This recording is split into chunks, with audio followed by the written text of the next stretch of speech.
And despite many Democrats downplaying crime in D.C., my next guest knows how very real it is. Tempie Satcher's son, Bernard B.J. Hodges, was shot and killed in our nation's capital back in 2023, and she joins us now. Ma'am, thank you very much for being with us. I'm so sorry for your loss.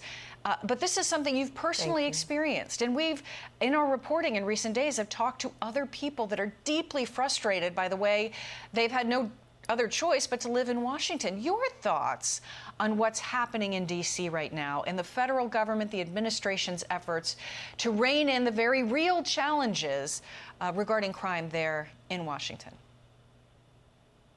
Yes, well, thank you for having me today. You know, this is an experience that I don't wish on no one. You know, I grew up and born and raised all my life in Washington, D.C., so crime has always been a problem all through my school years, and now raising my children and grandchildren and great-grandchildren. It's very frightening to know when they leave the home. You know, I pray so hard every day that once they step out away from home that they are covered. And that particular day on August 5th, 2023, Bernard had just left my home because he was going to work. He had on his uniform and he worked at MGM. He asked me to watch his two children overnight, and I was more than eager to watch them. So moments after he left my house, I really beat myself up so much because that particular day I say I didn't pray for him, but I know God is able and that he's always, and you know, he has the last say. But Bernard was gunned down at least, I think, about an hour, no more than an hour after just leaving my home. I just couldn't believe it, and my heart just, you know, been hurting so bad ever since.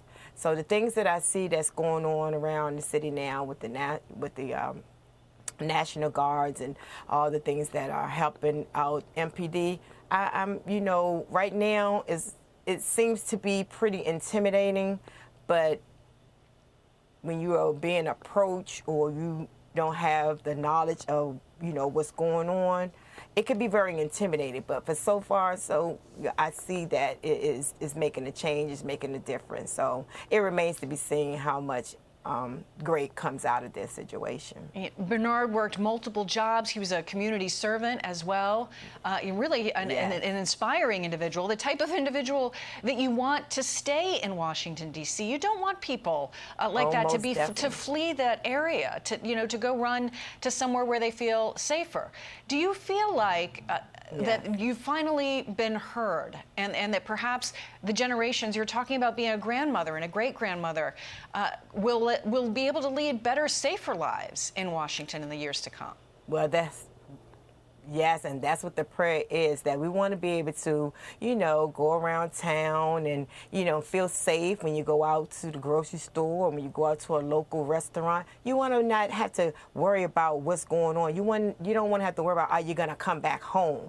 You know, because when Bernard left that day from his home, none of us knew that he would not be returning back home to his family. He has two sons that loves him dearly, and his youngest one, who's now 4, still asks about, you know, his dad, you know, and he had 2 bonus sons.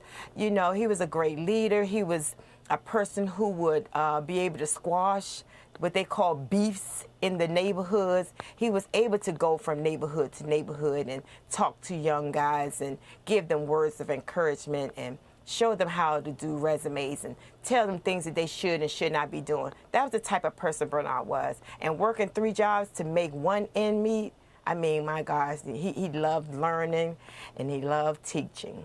Yeah, Tempie Satcher, thank you so much for talking with us. I'm sorry you have to become a peace activist in this way. I'm heartened to hear you're surrounded by so much love and these grandchildren and great-grandchildren that you have to keep you fighting and keep you strong. But thank you for sharing your story with us and your thoughts. And I wish you and your family much peace, extended for generations, really.